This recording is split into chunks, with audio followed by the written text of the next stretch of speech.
প্রধানমন্ত্রী তো চাই না, আমরা দেশের মানুষের অধিকার চাই। আর যদি একটা গুলি চলে, আর যদি আমার লোকের উপর হত্যা করা হয়, তোমাদের উপর কাছে আমার অনুরোধ রইল, প্রত্যেক ঘরে ঘরে দুর্গ গড়ে তোলো।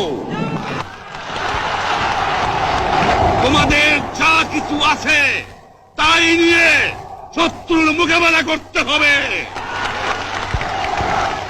এবং জীবনের তরে রাস্তাঘাট যা যা আছে সবকিছু আমি যদি হুকুম দেবার নাও পারি, তোমরা বন্ধ করে দেবে।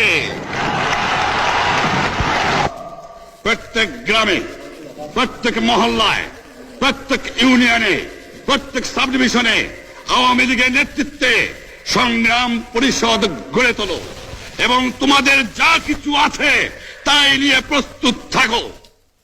মনে রাখবা, রক্ত যখন দিয়েছি, রক্ত আরো দেব, এদেশের মানুষকে মুক্ত করে ছাড়বো ইনশাআল্লাহ। এবারে সংগ্রাম আমাদের মুক্তির সংগ্রাম, এবারে সংগ্রাম স্বাধীনতার সংগ্রাম। আপনারা আমার উপরে বিশ্বাস নিশ্চয়ই রাখেন। জীবনে আমার রক্তের বিনিময়েও আপনাদের সঙ্গে বেঈমানি করি নাই।